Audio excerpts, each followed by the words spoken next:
Hey, everybody. So we're on number 24 of the Auric program journey, and that is the Kundalini, which is circulation of energy throughout the body. So part of what happens when Kundalini awakens or moves up, however you'd like to say it, is it helps to activate all the energy centers in the body, depending on how high it's moved up. It increases circulation of energy throughout the body. And it has, because of the increase of the function of the chakras, it has like a cleansing effect or a purifying effect on the body, the emotions, and the mind.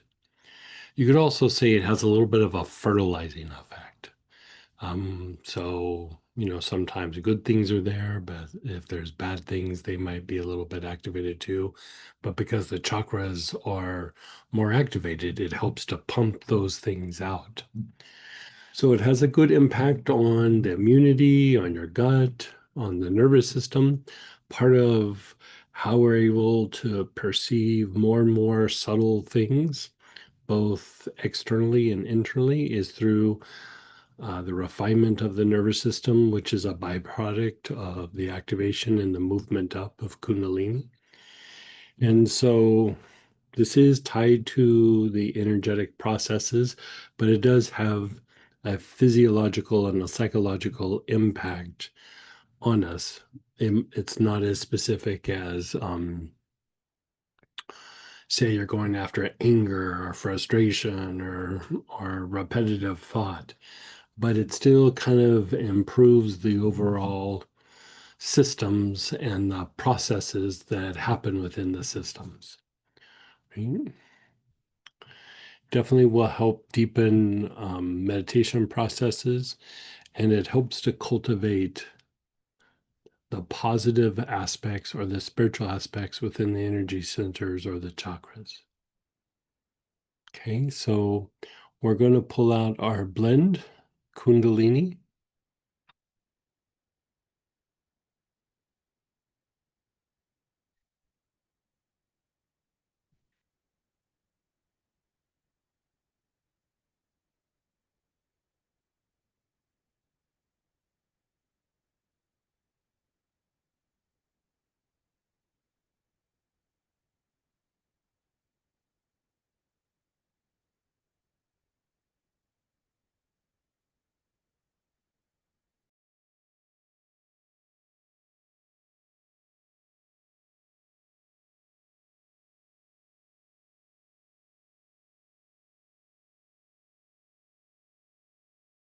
So you have your Kundalini blend. You're beginning to inhale. Your awareness is on the left side of your body, left side of your face and neck, your left shoulder, ribs, your left hip, down the outer leg to the left outer ankle.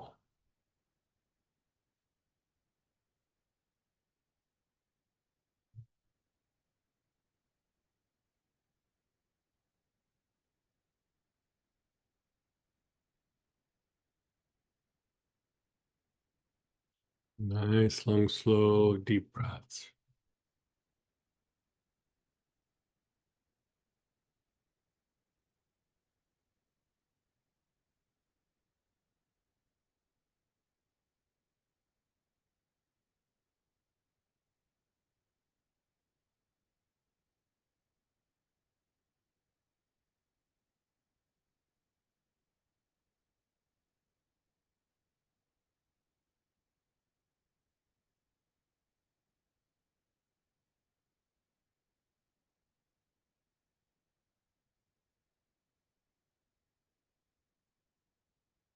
You're still on the left side of the body. You're taking nice, long, slow, deep breaths.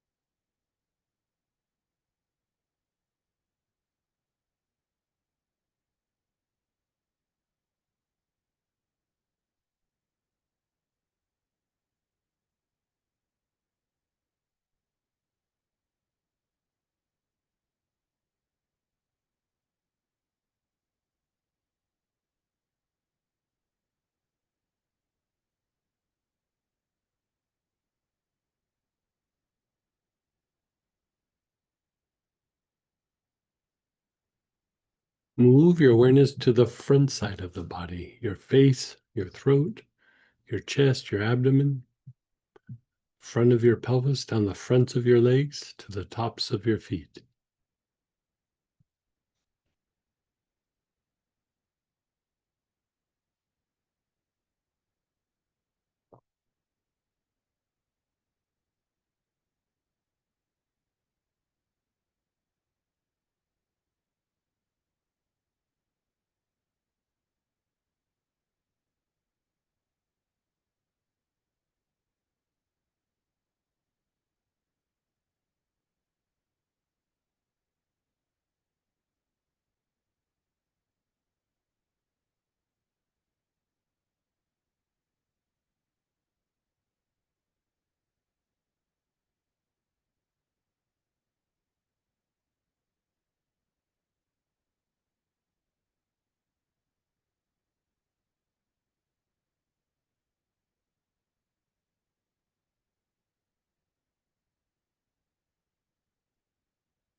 The right side of your body, the whole right side of your face and neck, your right shoulder, ribs and hip, down the outer leg to the right outer ankle.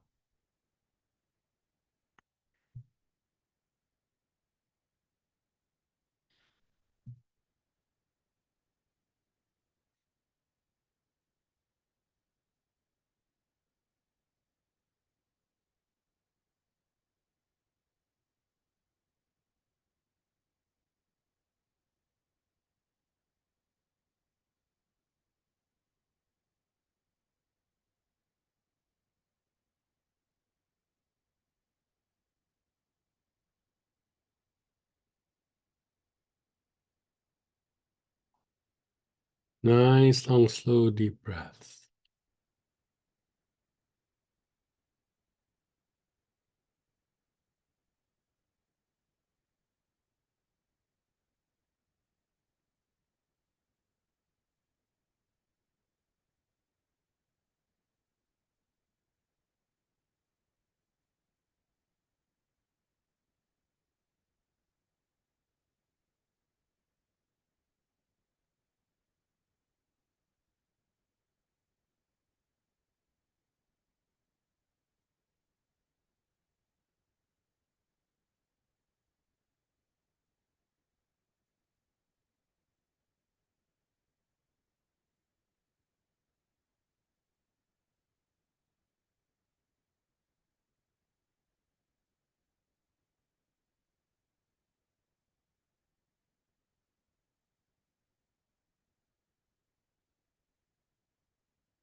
The back side of your body, your awareness is on the whole back side.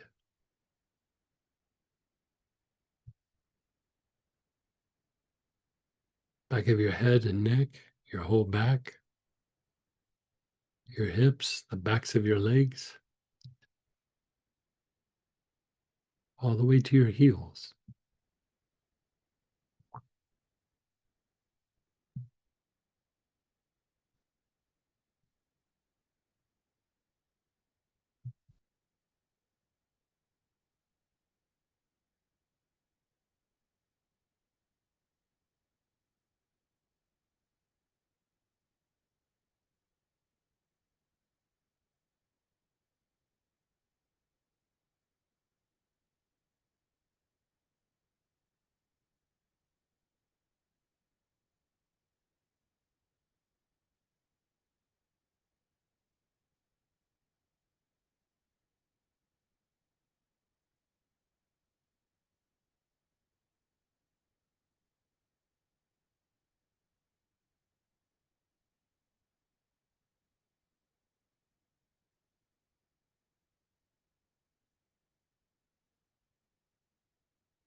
And then you're pausing and being still. Just pause and be still.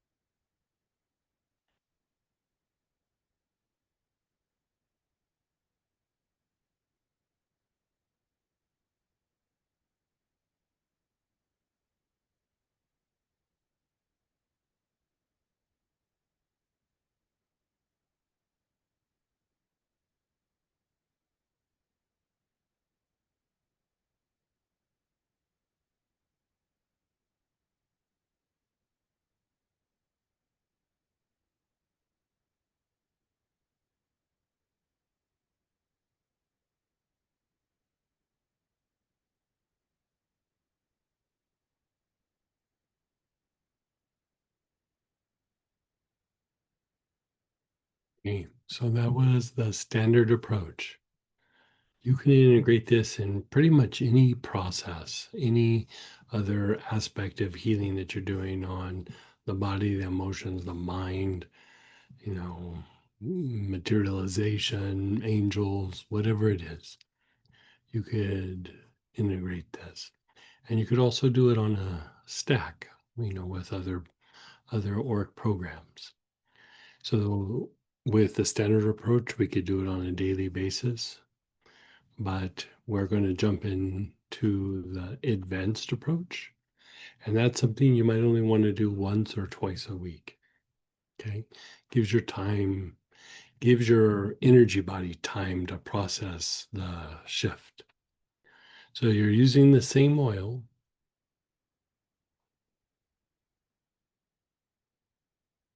Your awareness is on the left side of your body, left side of your face and neck, your left shoulder, ribs, your left hip, down the outer leg to the left outer ankle.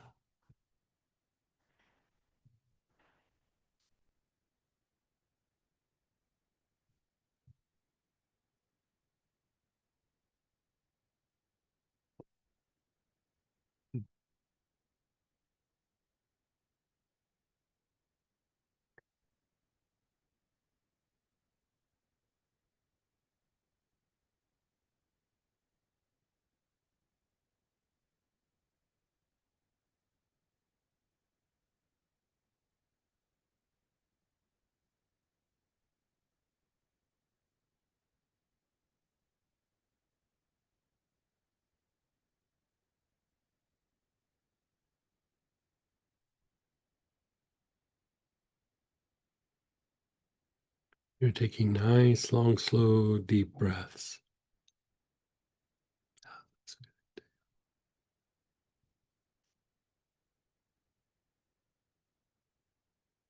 Hmm.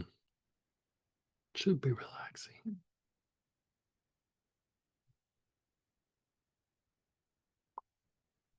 like reducing.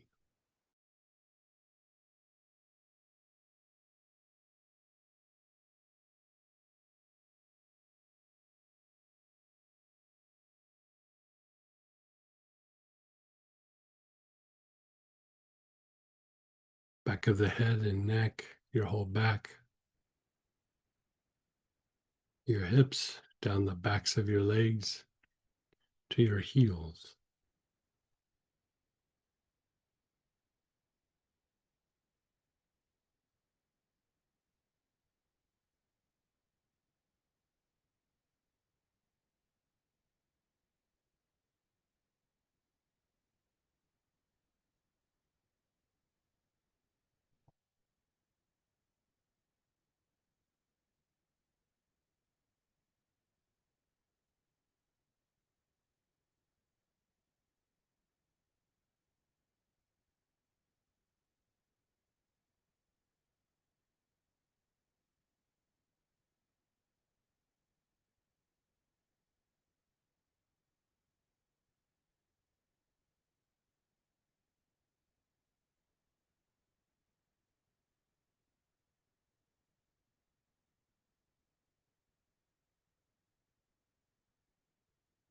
Your awareness is on the whole backside of the body.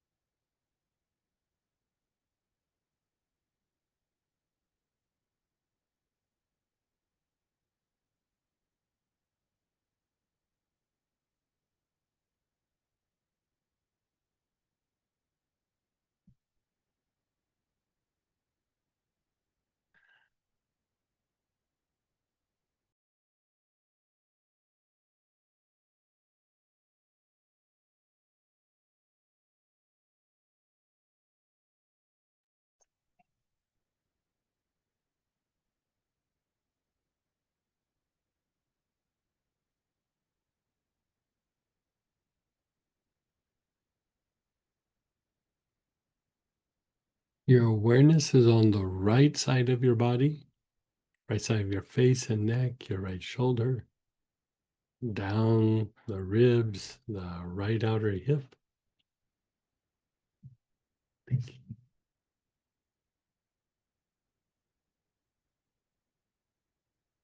All the way down to the right outer ankle.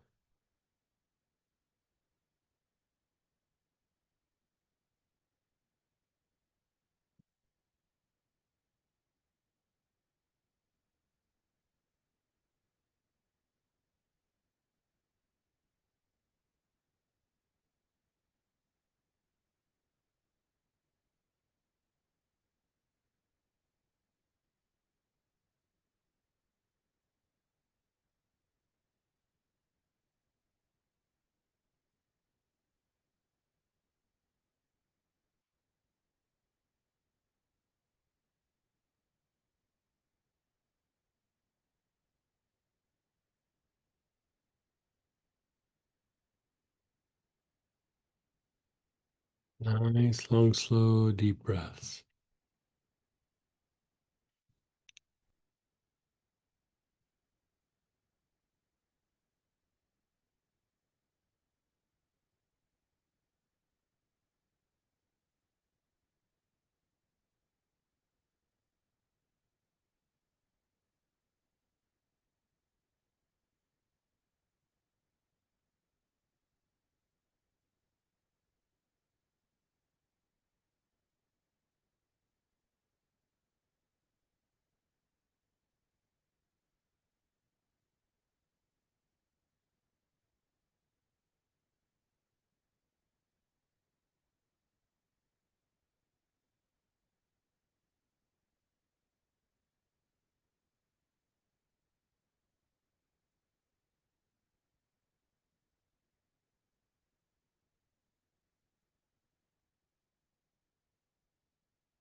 And then the front side of the body,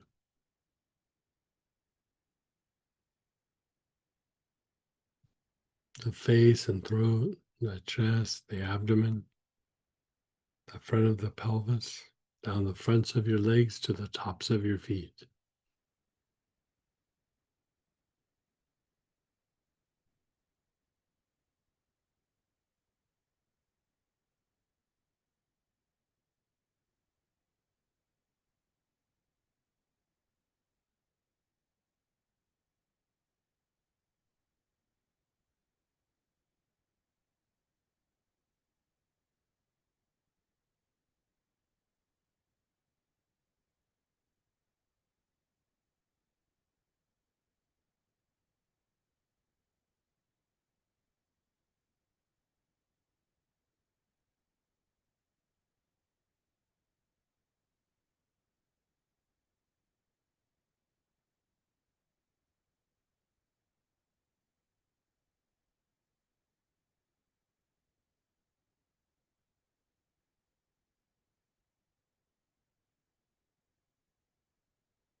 And then pause and be still.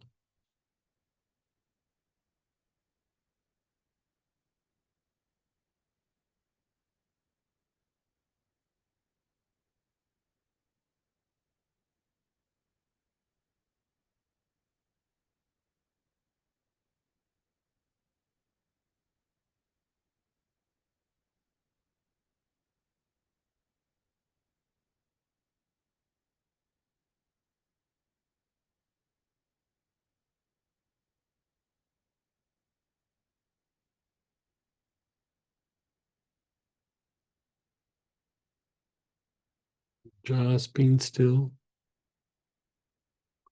Begin inhaling. Your awareness is on your knees. Awareness is on your knees, either the whole knee or the back of the knee.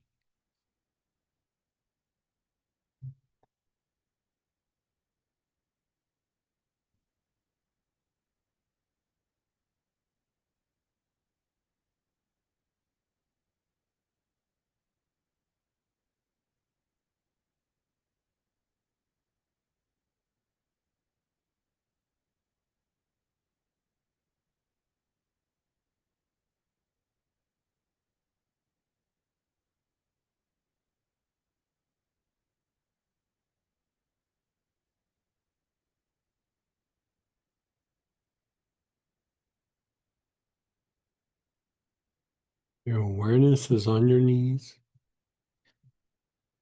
Taking nice, long, slow, deep breaths.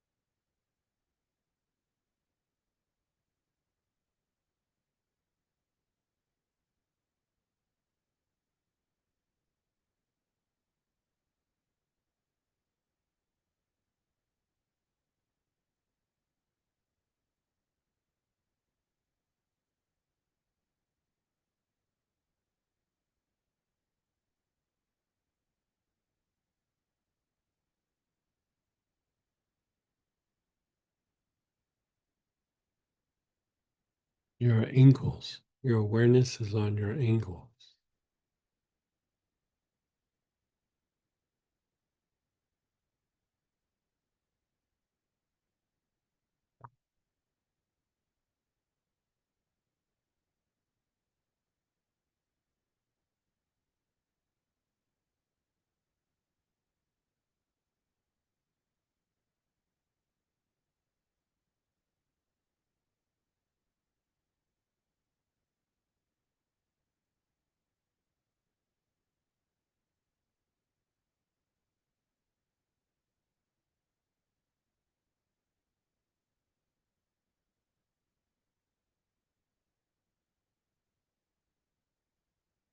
Your awareness is on your ankles.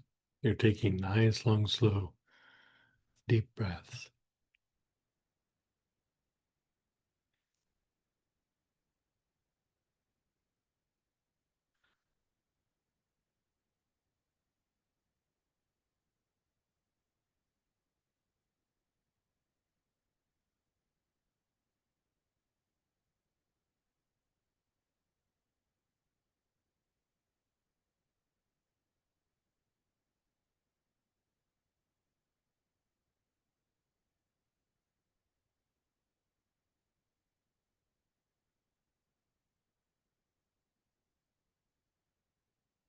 The soles of your feet.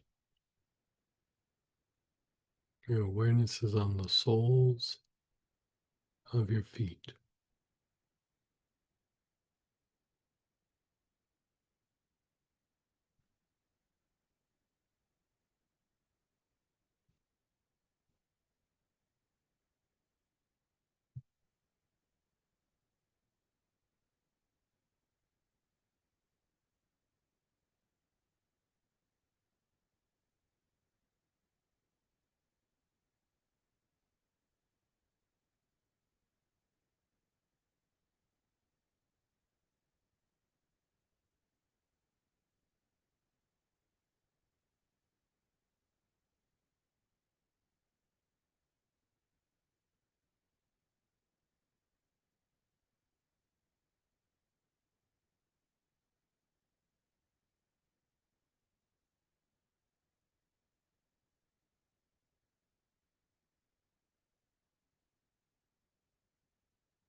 And then pause and let go.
Okay, begin left side of your body, left side of your face and neck, your left shoulder,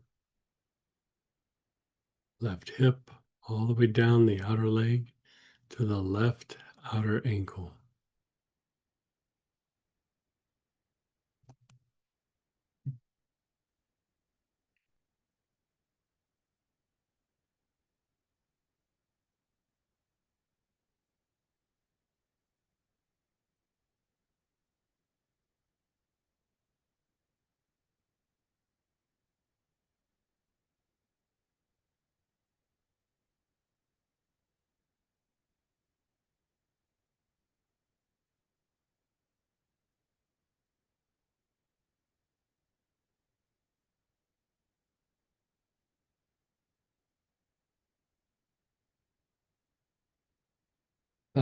Front side of your body, your face and throat, your chest, your abdomen, all the way down the fronts of your legs to the tops of your feet.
The right side of your body, right side of your face and neck, your right shoulder, ribs, your right hip, down the outer leg to the right outer ankle.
Your awareness is on the whole back side of the body, back of the head and neck, your whole back, down the backs of your legs to your heels.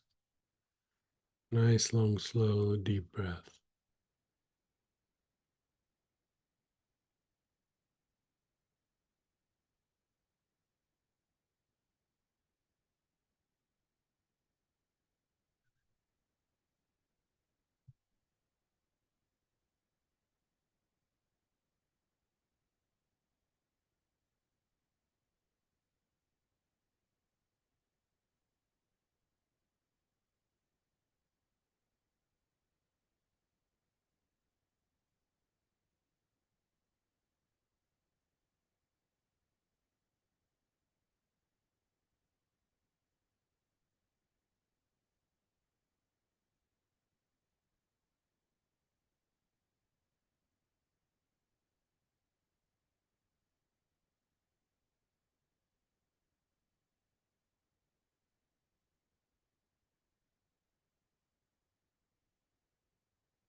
And pause and be still.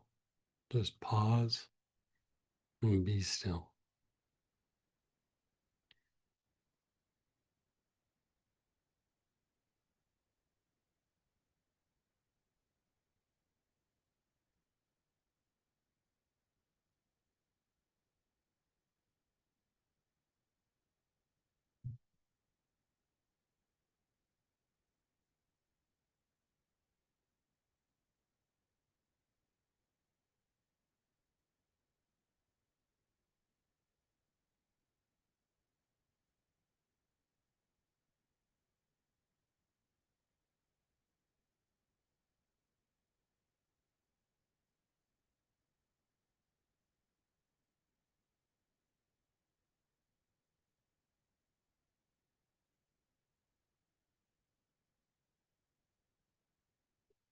Hey, last little section. Your awareness is on your brain. Nice, long, slow, deep breaths with your awareness on the brain.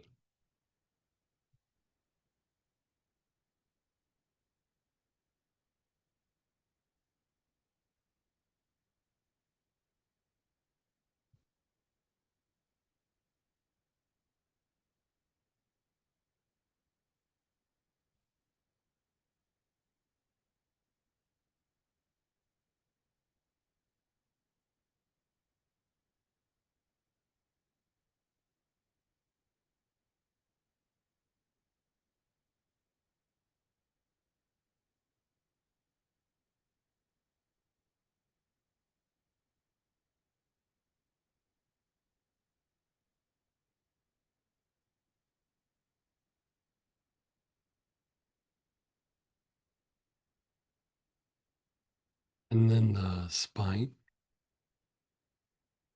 Your awareness is on the spine.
Your awareness is on the spine. You're taking nice, long, slow, deep breaths.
Your awareness is on the brain and spine both at the same time.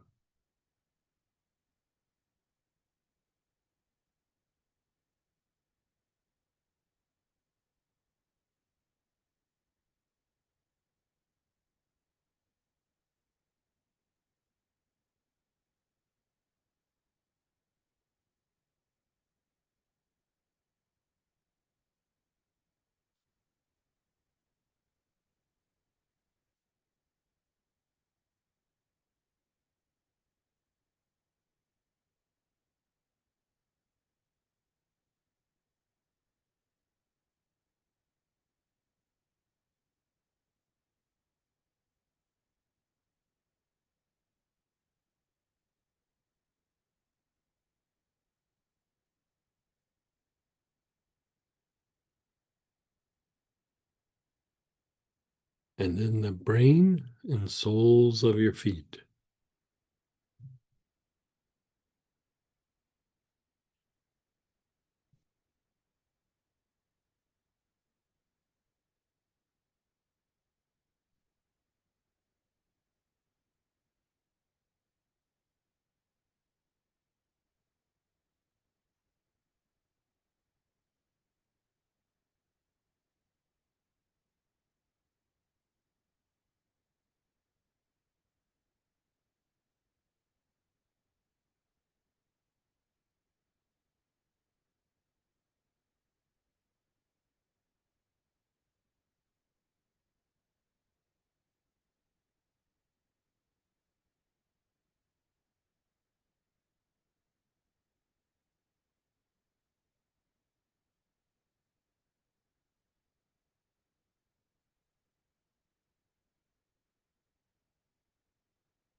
And as you inhale, move your awareness up above the ankles.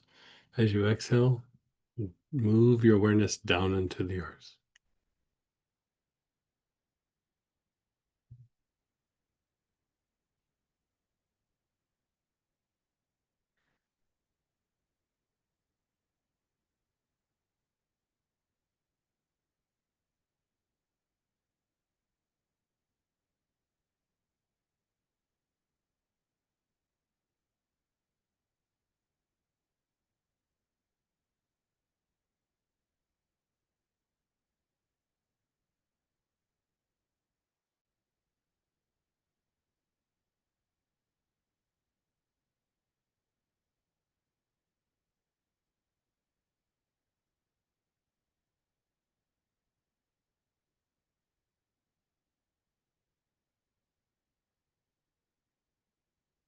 And just let go. Just let go.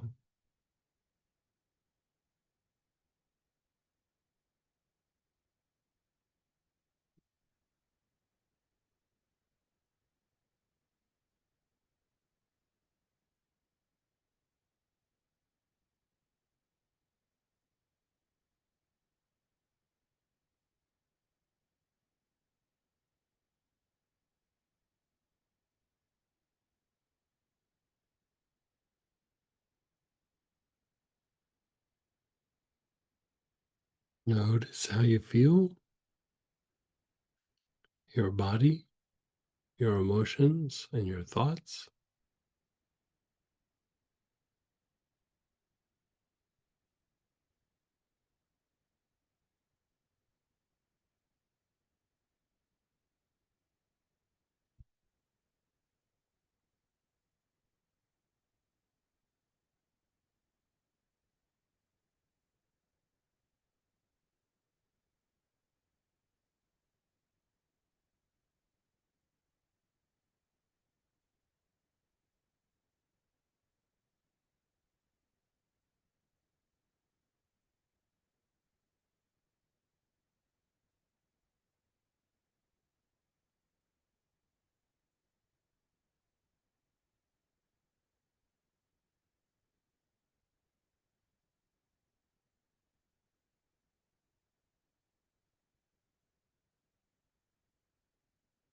Okay, let's go ahead and share experiences, ask questions. You can unmute yourself, type in, We'll do Auric programming for a few minutes, and then we'll switch over to just the normal Q&A. So we'll do Auric programming first, and then we'll jump off from there.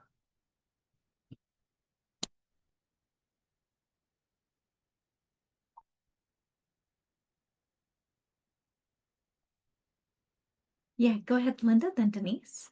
Hey, Linda. Hi there. So, what's the interplay or effect of the Kundalini on the vagal tone or vice versa? I would say that it has uh, some improvement on the vagal tone for that energy to be able to move. Um, there would have to be good vagal tone. It's not something that I think of like when I go, oh, I'm gonna treat vagal tone, but I would say it's in that vein of things. And then if I remember right, it's like lemongrass and dark blue tansy and angelica, so it's things that make your body also like non-reactive. And so again, that would be calming down the fight flight mechanisms and stimulating that vagal tone or the rest and repair mode. And even doing practices that are Kundalini based, it's interesting because you're having to stay kind of relaxed, but your mind is staying active where you move the energy through the body. Mhm. And so usually that kind of activity where your mind's really engaged like that, where you're focused and concentrating, it's usually not rest and repair oriented. But to be able to do that kind of meditation, it kind of has to be. And so, it's a little bit like how we do the mystic tools where we are looking at the door jade, we're watching the tip, and in that we start to have an expansion, or we're putting our awareness on a couple different things, and we're manually making our mind concentrate and focus, but at the same time be aware of something else. And that's a little bit of a Kundalini thing as well. Yeah. Mhm. Okay. What was your experience? I'm curious. Well, it's kind of hard to say because I just came back from an acupuncture appointment. Mhm. So I'm kind of spaced out and I don't know. I mean, it was very relaxing and lovely. And given the work that we did over the weekend, Mhm. so I've been working now on a process with waking up in the morning and scanning the overall strength and health of my vagal tone. And Sure. it's very interesting how it shifts and changes throughout the day. Yeah. And Yeah. like right now, if I scan it, it feels pretty good and strong. Um, and I'm just kind of curious to see like I scanned it before we did the process and I scan it now. And I would say that now it feels, I'm going to call it gentler than it did Hmm. before. Hmm. So, so yeah, anyway, it's just all the Auric programming for me is always very relaxing. Yeah. Good. Yeah.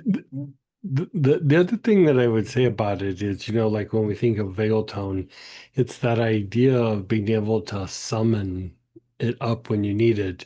And so like there's the normal daily vagal tone, but like when you're doing a deeper practice or working with angels, or if the body's injured and you really need like deep healing, that ability to have greater depth or a potential for greater depth within vagal tone is, something you have to kind of cultivate over a period of time. And I would say this would contribute, not massively, but somewhat to that. Right. And then Yeah. are there other oils then I guess in the Auric programming kit that would be supportive of that type of thing? Angel support, Ah, zodiac support, Vajrayana, um, so the Vajra Yogini blend. Um,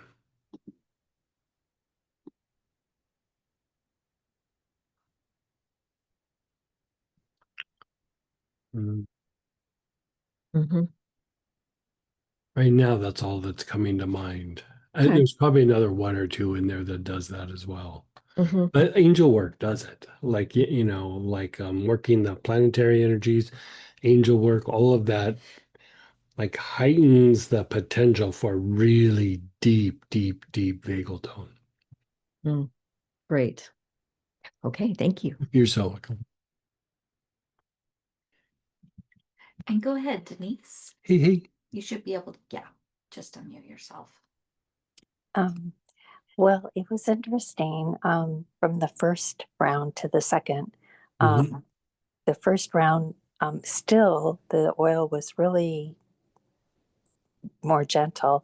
The second round, I found it really deep and moving me. Yeah, It yeah, really deep and it really had me. I sometimes I'll wander, and it was directing, which doesn't happen very often for me. So I was right. and yet it it there was a kind of a gentle flow, but a definite direction of movement. And Nice. yes, thank you so much. That's the thing with Kundalini. Like, say you're doing like circulations or you're moving up and down the central channel, whatever it is, different practices do different things. All working it, but they have different techniques. And, when the mind is not really super focused and concentrated, it's a lot like moving smoke. Like, you're moving smoke up the body, down the body, circulating, whatever. But the more that the body is non-reactive and the more the mind can concentrate, the the energy that you start to move is like moving molasses through the body. Yeah. It's a deeper, heavier, thicker kind of energy. And,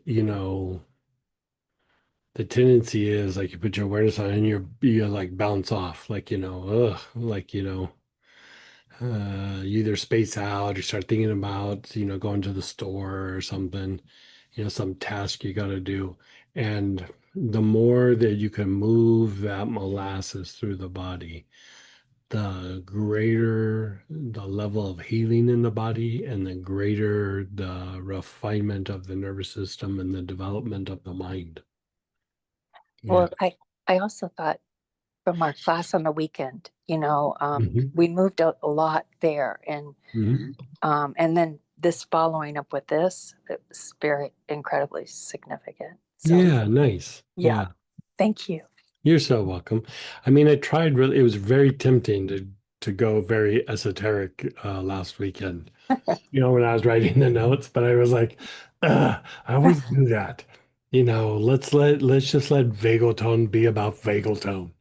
You know what I mean? Like I'll mix it in something later, because even when I said I'm gonna add this to the angel booklet, Samantha gave me this grin and she was like, well, you almost made it through the weekend. I don't know. For me, Well, they're all so intertwined. But I think presenting them in different pieces makes it easier for people to assimilate the information. well, this Kundalini one really, Mhm. well, that either that or the timing, but I really needed it. Thank you. Yeah, you're so welcome. And we do have a couple shares in chat, but if you want to raise your hand for the regular Q&A right now, you can do that. Um, almost lost that bottle. Yeah. And, Felt just like a meditation. yeah. Good for you. And then I wanted to make sure everyone knows next week is week 25, and it is going to be mana for your oil. And Oh, it's for light. yes, and Robert usually posts what, yes, Yeah. exactly. It's light. Yeah. So, And that's officially the halfway point of the Auric programs. Yeah. 25. Yeah. Yeah. So, halfway through the year.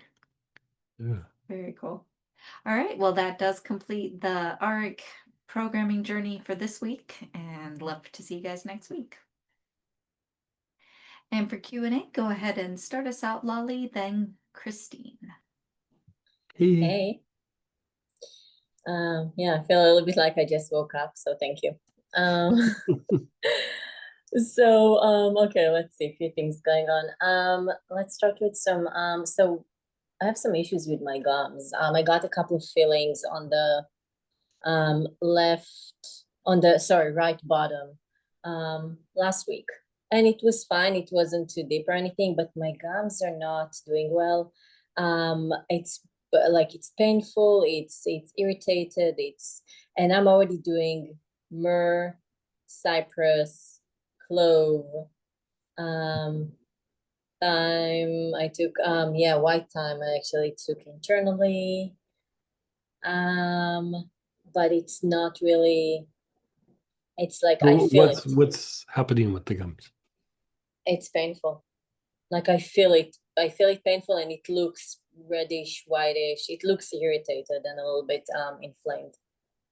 Because the fillings were really close to the gums, but still. You're talking about just the area that they got worked on, or you're talking about all your gums? That specific area right now. The rest is fine. I do have another issue with a tooth on the other side that a few of them that there's like some bone loss, but that's another issue.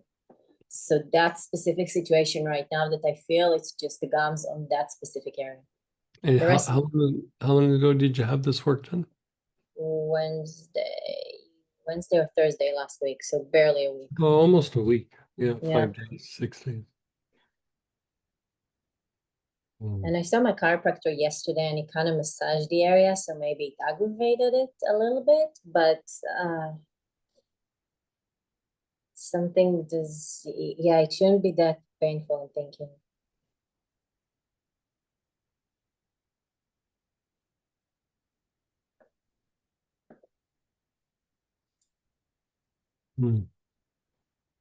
Tell me about the rest of your body. How's everything else going? Okay. No, I feel fine. My mind is in a lot of different places. Yeah, the eyes are somewhat better. There's nothing too memorable. Like I woke up with a lot of pain, like lower back pain and a lot of redness on that area. But other than that, I feel fine. Like my mind is like, I think I'm in stress that I'm not acknowledging because of all the stuff that's been happening. Yeah. Which I don't sit and think about it all the time, but I'm assuming it's affecting me. But overall, my body feels fine. Like not worse than any other. Yeah. It actually feels stronger than it felt before.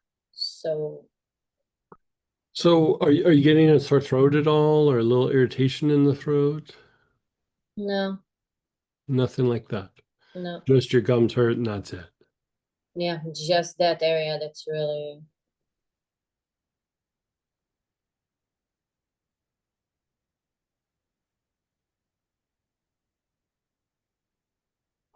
And you're using myrrh, you're using cypress, you're using clove. Yeah, I did. Yeah, so topically, cypress. Yeah, actually, all of these topically, and then internally, myrrh. Well, all of them internally too. And I added white thyme because one of the notes that I had was about thyme with the gums. I'm like, fine, let's add that.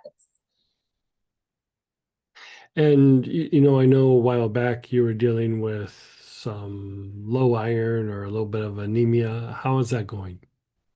That's been improving. So the So numbers are you better. Yeah. Okay. Yeah, so the numbers are improving. So overall, my blood tests were better, and I feel stronger. I feel better than I had before. So it doesn't. Okay. So that's why it should have. Yeah, something. So it's a little bit weird to me. I mean, my teeth actually are not. That's the part that's doing a little bit worse, because there is a tooth that I had an issue with a few years ago, and now there's some more bone loss in that area. But that's on the other side of. Okay. So no swollen lymph nodes or anything in the throat, no sore throat, nothing like that. No, Okay. So, sinus issues? not more than usual. No, it's Okay. actually today's better even. Yeah. All right. So, do you have some turmeric? I should have some. Yeah, I have it in something, but I have it separately as well. Yeah. Yeah. Yeah, let's have you rub like turmeric on your gums or put a little bit somewhere and just like let it be in your mouth for a little bit. So Even like if the oil would work, but even if you had like a little piece of the root or something and just like chew it and then leave it in your lip for a little bit, I think that could be helpful. I mean, you're doing all the things that are like helpful, the cypress, the myrrh, the clove. I mean, the clove should be reducing the pain substantially so that it's not, it sounds like there is like impacted lymph in the area. that's what Yeah. I thought about Yeah. just before the And class. so I said something else. Okay. the turmeric should help. And then It's not a magic bullet, but it should. I mean, a lot of times you might see like a little bit of a sore throat because of it, but you don't seem to be having that. Sometimes when you have a sore throat due to like gum related issues, use something like geranium to kind of unwind the throat and the lymph nodes and everything. But if you're not at that point, I would say maybe some turmeric. I mean, we'll have to just experiment with some things. Like you said, there are external stresses and everything, but other parts of your body are getting better where that was a difficulty for a long time. And so those things are getting better. So let's just try to open up the lymph nodes a bit and move lymph in that area and just see if that doesn't help resolve it. Anytime lymph is stuck in an area or it's impacted in an area, it makes the sensory nerves fire more. So basically, it intensifies pain, it makes areas achy, it makes areas non-responsive to treatment. And so, one of the things I'll do sometimes even is I'll take a little bit of like here we're talking about turmeric, and I'll go like take my finger like that and then rub it on the roof of my mouth even. yeah. And just try to get lymph moving in the mouth. You could also do a little bit of what do they call that? Pulling, where I you have can take like sesame oil or I coconut have one oil. that I need to start doing, so I can start it today. Yeah. Yeah, I would Yeah, do that. I mean, it's a good way to detoxify. I mean, you could even just do it with water. Like it yeah. doesn't even have to be like an oil. You could just I would put a little pinch of salt in it and Mm-hmm. then you could add like turmeric or cypress and then just keep swishing it or moving it around and but do it for a while and that could be helpful as well. Yeah. Okay. And then if I don't, because now that I think about it, I have turmeric and like a supplement, but I don't think I have it in, I don't think I have the essential oil. Is there Okay. another? It's a supplement like a capsule? No, liquid. And then I Um, have it in, if I think yeah, probably. try putting some of that in the water and then just still swish it around. Okay. And then would any of the other like lymphatic blends work for that or no? Well, you want to kind of hit something that's anti-inflammatory and that's going to open up the lymph nodes. I mean, you might try it with bay laurel. Okay. I kind of think turmeric would be a better choice, but I mean, if you didn't have the turmeric, you could try it with bay laurel. Okay. You might even try geranium, if you have some geranium. The geranium's good for like the lymph nodes, but specifically for when the teeth have contributed, the teeth and the gums have Mm-hmm. contributed to um, the impacted nodes, you know. Okay. So But none of the like lymphatic blend or calendula or no, I okay. mean, you can always do something topically, but I mean, I would go to the gums. Like you don't want to use Okay. lymphatic blend for it. Calendula, I don't know that I'd use that in my mouth. Yeah. Okay. Yeah. You know, you could do a chamomile, like a German chamomile. Okay. That could work. Even yarrow, yarrow could work. Mm-hmm. Yeah. But my top one would be turmeric. And if Turmeric. you have it Okay. in a tincture, you could try that. If it's got a Yeah. bunch of other things in it, I'd probably I not. think it's just no, I think it's just that, so it should be fine. Yeah, Okay. yeah. Then maybe just give that a shot. Okay. Thank you. You're So so that's like the most, thing. That's like the thing that I really feel, and I the entire area. So I'm like, okay. And then the other question, since we're on the subject of like teeth and stuff, so really so that's one. So that was the right side. Then the left side on the bottom, close to the middle, there's a there's a tooth that there was an issue. There was some bone loss. Then it got better, and now they see it again. So it needs to be resolved. So basically, there's more of like when they measure the gums, then there's more of like a small gap there. Like it's a few millimeters. Is there Hmm. anything that would, Cypress is the thing to use for that, and you're already using it. Yeah. so even, I actually haven't used that in that area for a while, so would that really help with bone loss as well? It, Not just, not necessarily bone loss, but the receding gum line. okay. Yeah. But for bone loss, is there anything that can be, Yeah. Yeah, resolve the gums and the bone loss will probably reduce. okay. Yeah, I haven't done Cypress actually in a while, so I'll go Mhm. back to that. Yeah, okay, perfect, Yeah. thank you. Then the other thing I want to check related to the Mhm. weekend, we talked about, and we talked about it last week as well, the liver, vagal tone. Mhm. And then there's also the blend for that, which has the Greenland moss and the goldenrod and the guava leaf. And Mhm. so I'm wondering about two things. So you mentioned it can be good for me to kind of, because my liver might be having some issues. So I'm wondering if it's something that I would do for inhalations or taking it internally. Inhalations would be good. If you were really wanting to seriously treat it, I would take it internal. And then you do the blend, or would you do any of the other ones separately? Like, I'm not sure what is actually the difference between each one of them. Yeah, I mean they're all improving vagal tone, but when you combine those three, they get stronger in the approach. But if you just had one of them, you could just start working one of them. So Uh, actually, so somehow I have none of these, which is why I would have to get. they're pretty obscure. You know what I mean? That's actually not that surprising. Yeah. Yeah, like unless you're doing like liver work or, I was doing a write-up for uh the side effects of chemotherapy.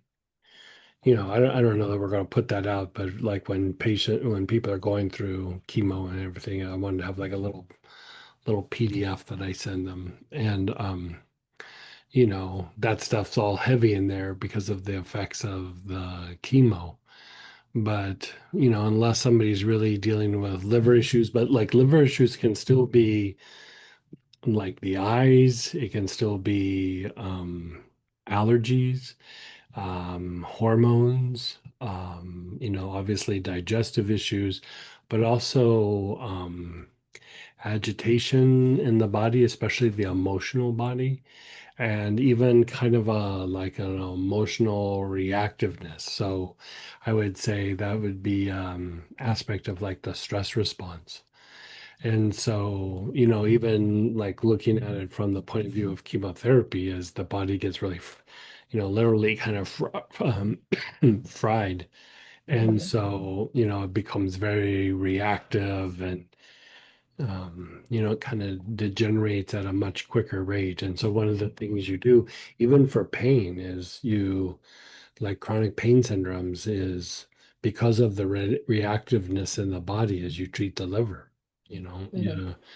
you're not necessarily treating a symptom or a particular health issue. You just keep trying to improve the vagal tone and help the liver to detoxify. And, you know, it's like what we did in that deep dive with healing the digestive system, where, you use the hyssop decumbens to help stimulate the secretions of the liver and even thin down those secretions a little bit. Helichrysum would do it a little bit. I mean, we literally could spend a day just going on and on about the different ways to approach and treat the liver. Um, I think most people would find it pretty boring. But, when you're really dealing with a serious liver issue, you really have to go at it a lot of different ways. And, even the idea of peppermint just to keep jump starting the detoxification of the liver. Um, I would say I would start working those things. I mean, you do have a little bit of an eye issue. You Yeah, definitely have a stress issue. yeah. Um, you're in very um, consistently in very stressful situations. Yeah. If it's not alarm from one side, and right now it's both, so it's over there and also here. Each Yeah, time there's sure. like a fire that's here, and and There's another fire down there. there's like little ones pretty much every day, but then the app, like I have an app that tells me what's going on. So Hmm. each time there's that, then yeah, it's like little ones, but it's good to know what's. Yeah. But yeah, I get that. And yeah, I think it's fascinating really working on one organ and see how it affects so many things. Yeah. Um, I so did I did that just like remember it was like not even a week. It was probably like 3 or 4 days on Samantha. And after I did it, she said, "Oh, like I feel good." Like I don't know that she would go, "I felt amazing." She was just like, "Yeah, I feel good." But then later, very stressful things would happen, and it wasn't that we couldn't deal with it. It's just, you know, the potential for stress response was very great, and she was super chill about it. And she even said later, she goes, "Yeah, a month ago, she goes, I would have flipped out a little bit." yeah. We would have And, gotten over it, but it would have been a weird day or something. And she was just like, yeah, and and that idea of, I like doing that on the lungs. I like doing it on the liver. I like doing it on the kidneys. mhm, And I probably don't do the spleen enough, but I try to hit those areas pretty deep sometimes. And I always feel like this deeper level of like chill mode. Like it's like, yeah. oh, I can access that a little bit deeper. I mean, I also like to do it on my brain, but And I mean, even with the work that we're doing, I mean, mhm, even the way I'm handling things now, I'm much better. Like these things are mhm, happening and I'm not freaking out. Or like, I don't know, fridge doesn't work, needed to be replaced, little annoying things. I'm still like, okay, yeah. not, oh my God, the world Your family's all okay over there though? Like everything's okay over they're in okay, but it's actually way worse than it's been before. Like Oh, I can't imagine. they Like don't even they barely get any sleep. They have to run yeah. downstairs each time. It's very intense. If I was in your place, I'd be sitting in the corner rocking, chewing my fingernails the whole time.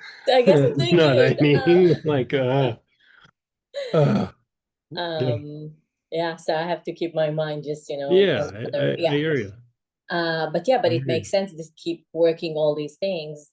So like, yeah, and especially so yeah, and going back to the liver, then really, so with all the tab going on, you would just go straight to the liver vagal tone blend, not even, Yeah, yeah, like the thing that I would say, and you know, I after all these years, and how we talk about like symptom oriented approaches and treating like the state of the body and all that, I still catch myself getting very symptom oriented sometimes when treating something. And I like the idea of, I don't think there's anything wrong with trying to eradicate a symptom, but usually for me, I use it as more of a reflection of things going on in the body rather than I'm just trying to eradicate that particular symptom. Mm-hmm. And so then, if I step back and I go, okay, we're going to work the liver for a while. And I like the idea of, how we talk about, like, even how we were just talking about the liver, like, oh, we were rotating different approaches to the liver. But I'd say even a step further back is I also like rotating, treating different areas in the body, Mm-hmm. because I think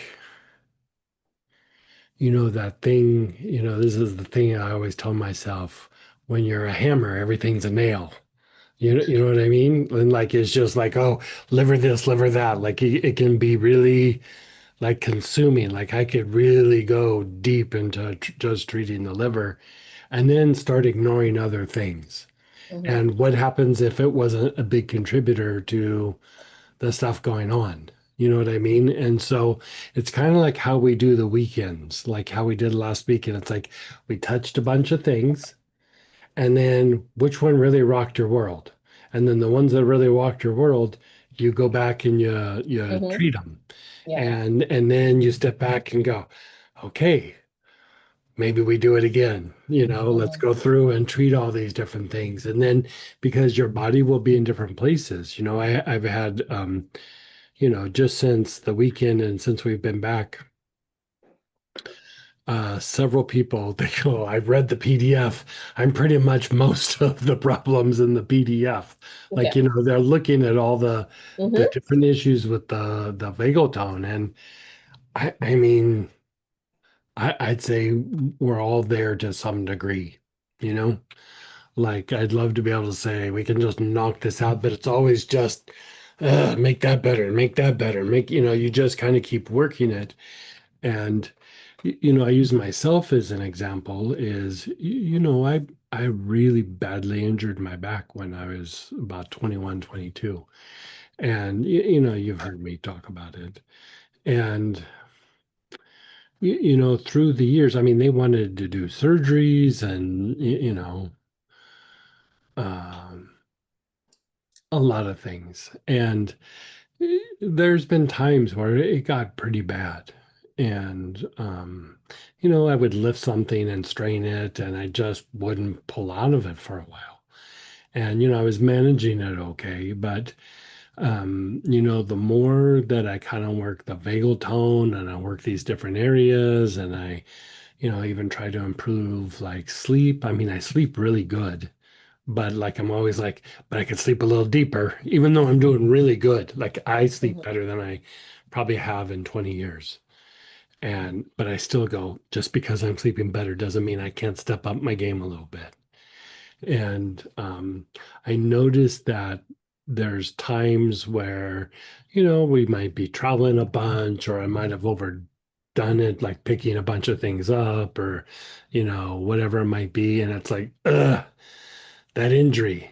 But if I lay down for 15 minutes, it goes away. Or if I go to bed and wake up, it's gone in the morning. And so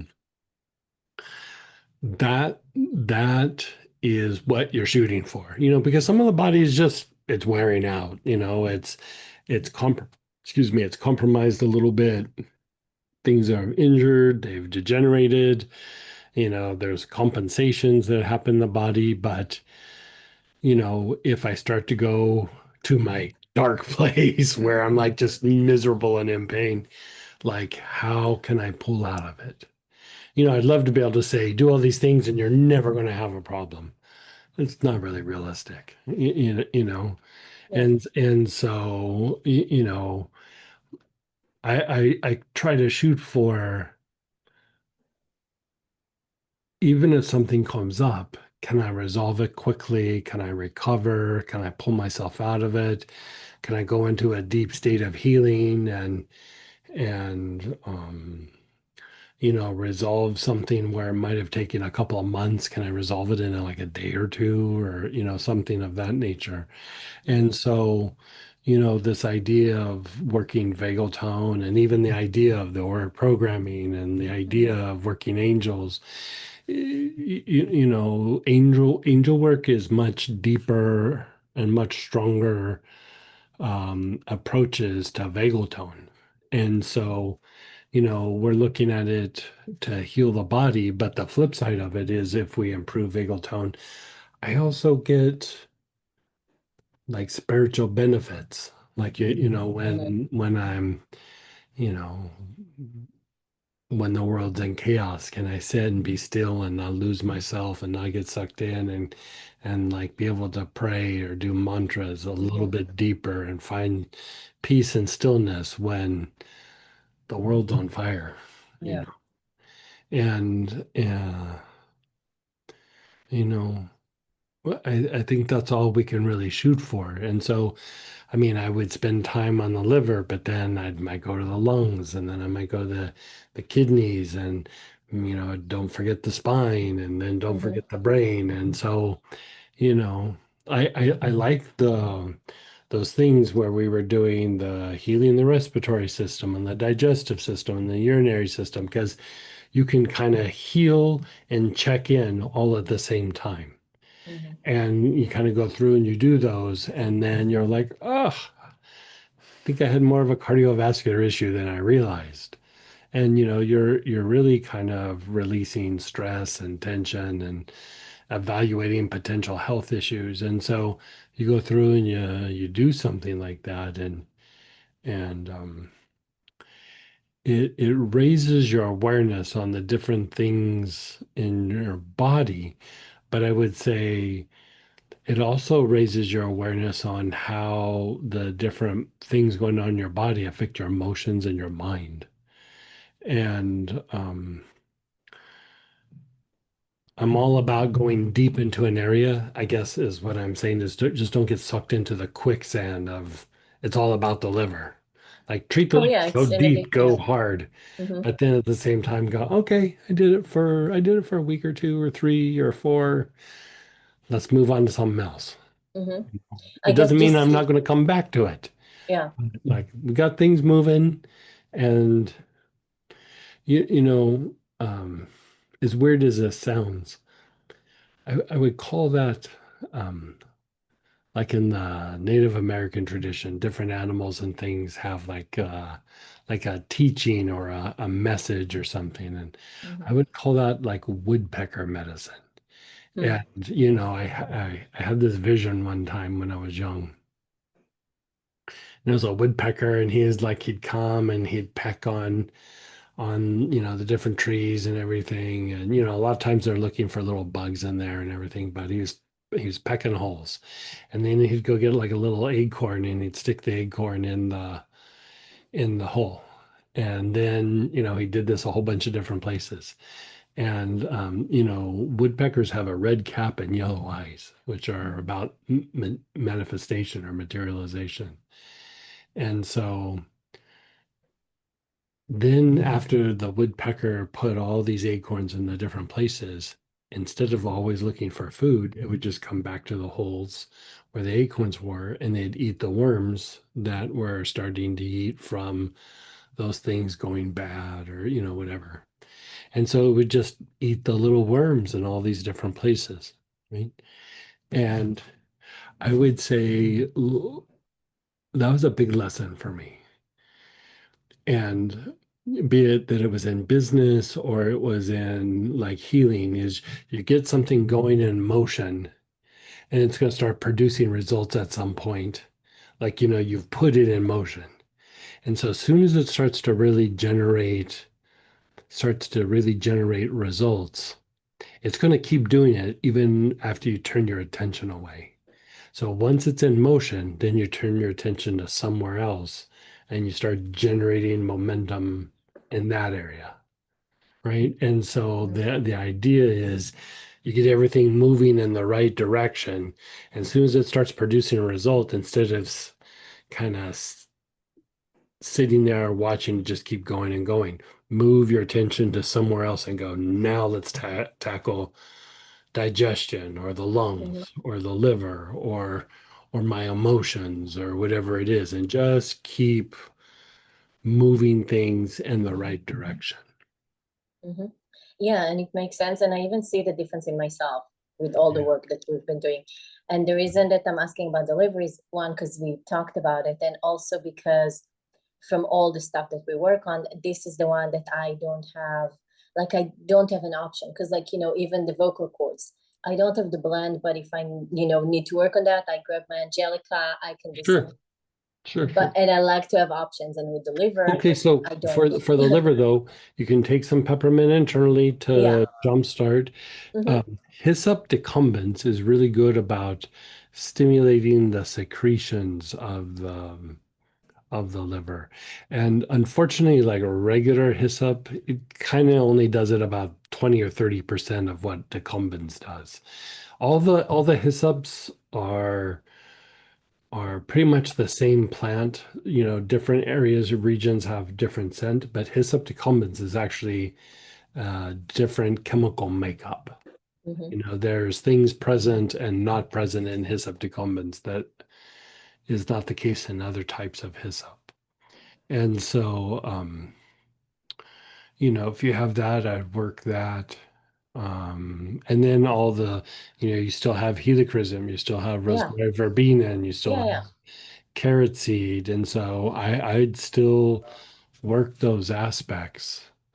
So Uh, yeah, that's what I did yeah. with the class, but it's not gonna give me the same result with the vagal No, tone, right? right, right. Okay, so then still get, so does it make a Vag- big Improving vagal tone increases the potential for healing. It mm-hmm. doesn't always resolve the exact symptom, but it Yeah. makes whatever you do later more effective. Mm-hmm. So basically just better to get the blend where I have like a few different options in there to be able to work that as The well. blend's the most potent. Yeah, Yeah. by Okay. far.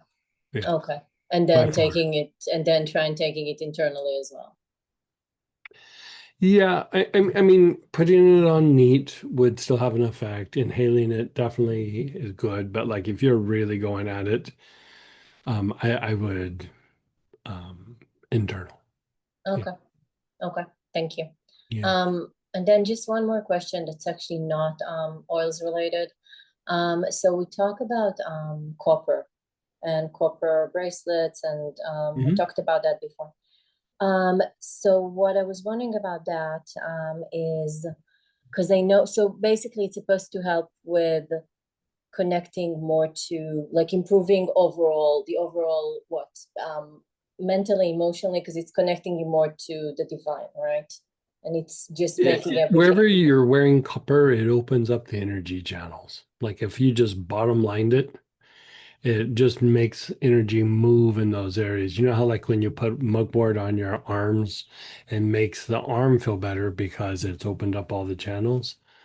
Copper is that with the metals. Okay, so then the question, and just to clarify for those who don't, the reason I'm asking about that is because a few weeks ago, when you were here, we talked about it because now Stara has the copper bracelets. Mhm. So so people would know why I'm even bringing it up. So is it something that would you wear it like all the time, or is it can be too congesting, or? I've never found it to be too congesting. I would say the only times that I found it too congesting is when the copper gets a little dirty, contaminated. And then I just, go om. But like I wear the bracelets a lot, and I don't think you guys can see me, but a lot of times when I'm doing the prayer, petition, blessings, and everything, I Mm-hmm. put copper bracelets on, and To make I okay. like to wear them because my hands from doing what I do all the time, I don't have a young man's hands anymore, and so it takes achiness out of my hands, and but for blessing, it makes a lot more energy come out. And so like I have like a chain that I wear that's copper like around my neck, and even in some of the body tonics, I actually had a little bit of copper into it to make energy move for whatever that body tonic is. Oh, okay. Yeah. So then if really you wear it as a bracelet as far as like, so it makes the energy move better. So obviously when you do, okay. And then when you just wear it day to day, same thing, just a better way of handling pretty much everything. Yeah. And as far as like aches, pains, Like this thing is, it's mostly copper. It's got a little bit of some other metals in it. I haven't taken this off for 5 months, 4 months. Oh wow, okay. And then you Like don't, not even for a little bit. Like it's on. but Like I you just don't leave it sleep, on. but you don't sleep with that. I sleep with it. I take a Oh, bath with it. I shower oh, with it. Like I do not take it off. oh, so that, okay, so Yeah. basically it's like an, okay. Now the other question would be really as far as cleaning, would it be like, because I mean when I work with a crystal I have to clean it all the time. When I work with a Dorje and I don't. So would that be more of like the I Dorje? would say, I don't know, maybe once a week or something. Or, like I find like if I've done a bunch of healings, that's what usually when I'll take the other bracelets off. Mm-hmm, Um, this one's got a lot more juice to it, so it doesn't get dirty that easy.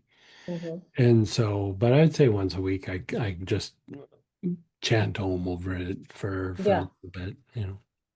Okay. So that's what I figured, that it's probably enough to do it Hmm. and not like more often. Because now that I have those and I'm really excited about them, I just wanted to like double check. Yeah. Okay. Yeah. Perfect. Thank you so Yeah. much. And I enjoyed those. Thank you. The other thing that's so amazing about them, it works so good and they're so super cheap. Like it blows my I mind. I know I wasn't, because originally I wasn't expecting that, and then I looked Yeah. and yeah, yeah. So that's Yeah. another, yeah, a huge plus. So thank you. Yeah. Oh, you're so welcome. And then go ahead, Chris, then Ralph. Hey, Chris. You should be able to just unmute yourself. Let me double check. Yeah.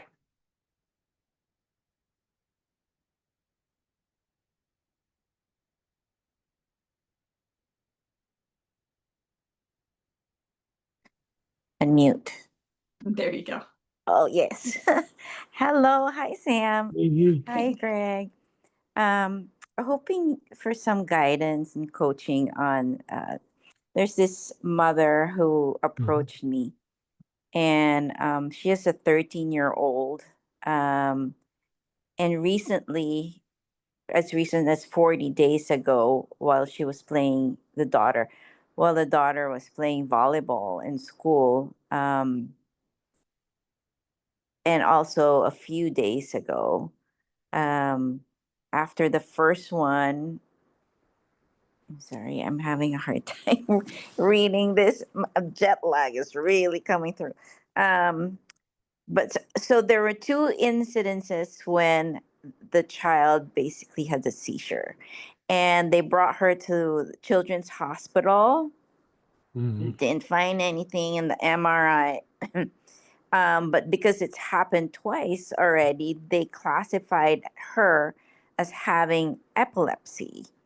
And the docs told her that she could grow out of it if she doesn't get any more seizures in the next 2 years. But in the meantime, they want her to take these pills, one Mhm. more, one in the morning and two at night. Mhm. It's almost like, from the sound of it, from what the mother is saying, it's almost like a band-aid because they can't figure it out. Oh, and so they also the MRI and everything was good. And then when they had the EEG done, they only found some sensitivity to light, which is called abnormal Mhm. photoparoxysmal Right. small response. Does she have dyslexia? That I don't know.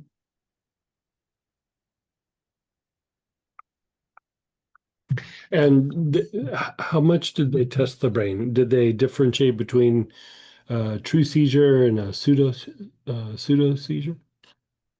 Let's see. First one they did an MRI.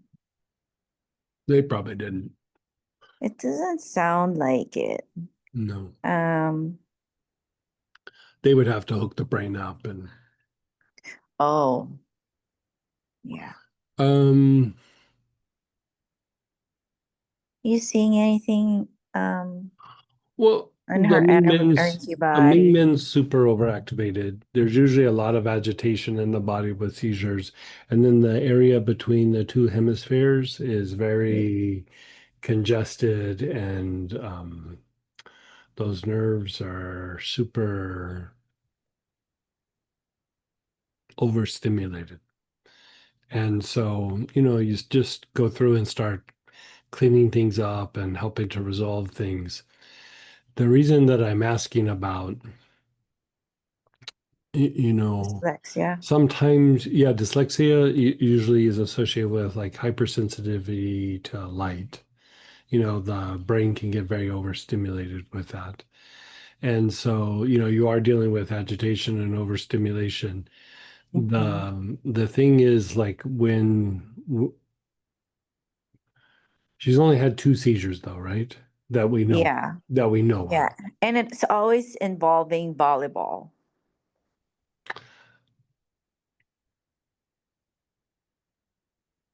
When I looked at her solar plexus, it was Yeah.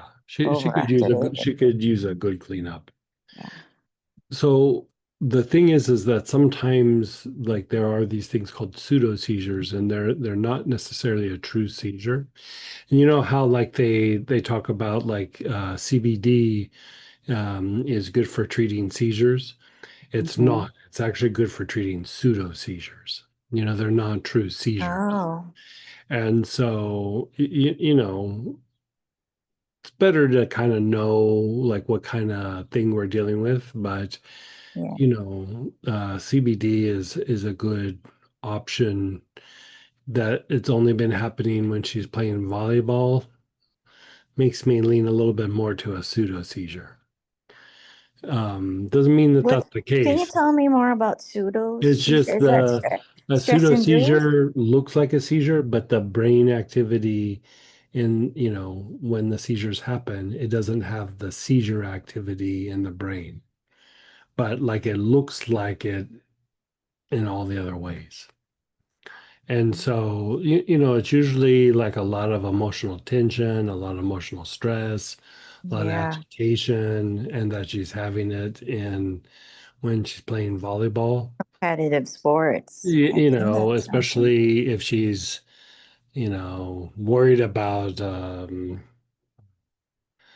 performance and getting a Mhm. scholarship, or if she's a perfectionist, any version of that. And it, there could be a lot of self-imposed pressure there that could contribute. And so, like you said, like the solar plexus looks pretty impacted. And so, anytime you have a seizure, you really want to look at the Ming Men quite heavily. And the Ming Men is also about balancing out the two sides of the brain, and it's also about having like a regulating effect on the fluctuations of the emotions. And so it's overactivated for her. It's congested and Mhm. overactivated. And so, the arms and legs, the organs of blood purification, cleaning up the energy centers, the chakras, cleaning up the spine. Usually with true seizures and pseudo seizures, there's a lot of congestion in the spine. Mhm. I would say the other thing, I'd be curious if she's dyslexic. I'd be curious if she has issues down in her digestive tract, like down by her navel, you know, like a little bit of irritation or like spasms, a little bit of pain, periods of time where she might have inflammation. I'd also be super curious about, she looks like she grinds her jaws pretty bad. Mm. She might not be aware of it. It might just be happening at night. But like if you look at the the size of the minor chakras on the jaws is super overactivated. And so anytime that you have a lot of clenching, you're going to overactivate the solar plexus, the Mingmen, the Mhm. forehead. You're going to overactivate the left side of the brain. You're going to cause congestion in the area between the two hemispheres. And so hard to say if that's not a byproduct of things going on or it's, I wouldn't call it a root cause, but I'd call it a contributing cause. Like if that doesn't get resolved, um, yeah. And so, I mean, there's several things that I would look at. Definitely Ming Men, like you said, the solar plexus, look at the jaws. The organs of blood purification are always going to be about um, lower emotions. Mm. So cleaning that up is always good. The arms and legs, you know, they're extensions of the basic chakra. So if there's going to be agitation in the body, you're going to find it probably there more than other places. And so, looking at cleaning that up, and then calming down the brain The itself. brain, Yeah, yeah. yeah. Sometimes you can use hyssop decumbens for that. You might try, What protocol, Greg? I'd probably just have them inhale. I wouldn't even have them do cinders. Okay. I would just, have them inhale it. Um, the Yeah, dark blue tansy or blue healer, that could be very good. Um, Two as a tonic. yeah, sure. Yeah. Or just inhaling it, you know. Okay. Like you could just make her up a little tiny bottle and have her smell it. Yeah. Okay. The cord between the mom and the daughter, is the pressure coming from the mom? No, it looks more self-imposed. Oh, self-imposed. Okay. Yeah. Yeah, because the mom said that she's very bright and Yeah. happy, bright That, kid. that's the thing. Like whenever you see an intelligent kid, you always want to look at, are they a perfectionist? Do they have like unrealistic expectations? And if Mhm. so, their stress levels are usually off the charts, like off the charts. So the seizures would be a It would product probably, of that. yeah, like I would say that it's been only two and they've been around performance. I would guess that there's some inner pressure on her Mm-hmm. about performing, or it could be that she wants to do well, but it also could be about being judged, like, that she's not good enough, she's not going to make it, you know, Mm-hmm. she's not the best, something like that. Okay. Yeah. Thank you so much. So Yeah. Yeah. blue oils and hyssop for her. Mm. Hyssop, especially hyssop decumbens. But if The you don't cup. have hyssop decumbens, then just regular hyssop. Okay. Yeah. Thank you so much, You're Greg. so welcome. Keep me posted on that one. I will. Yeah. And I mean, if she's open to it, throw a little CBD at her. I, It doesn't have to be a very big dosage, but my dogs have really benefited from CBD yeah, chews. yeah, yeah, yeah, Barney's skin is so good, like 80% yeah, better. It took us what, only 10 yeah, years, right? And Riley's not I don't know, hyper depressive anymore. yeah. Because Yeah. if you think like it's anti-inflammatory, it does calm the body down, it reduces some agitation, but part of that plant is it scatters energy, like it disperses it. So, like, if you look at what's happening in a situation like this, is that in different areas in the body, it gets really like built up. And so the CBD will actually help to scatter the energy. So, you know, it's not necessarily going to cure everything, but it keeps those things from building up. So it reduces the inflammation, it decreases the agitation and helps with that. And, at some point you'll reach like a ceiling of what it can do and what it can't do. But when the body is just really super agitated, it is a way to calm things down. Yeah. I don't always Uh, just go right to that, but like with farm animals, if I couldn't figure something out and trying everything, I'd throw CBD at it. My favorite one was an alpaca had gotten those long like sticker things. What do they call those? The ones that have the little points that go like that, like bobtail or I can't remember what they call those. But they get in and you try to pull them out and they just start sticking in the ear. And this one animal just got one way down in its ear, and I tried everything to get it out. I was like, "Ugh," and you could tell the animal's miserable. I just took a dropper full of CBD and shot it down the ear. That animal was fine after that. There's nothing. Even the vet was like, "Oh, I don't know. We're gonna have to, you know, surgery. do something." Yeah, and I was like, ugh.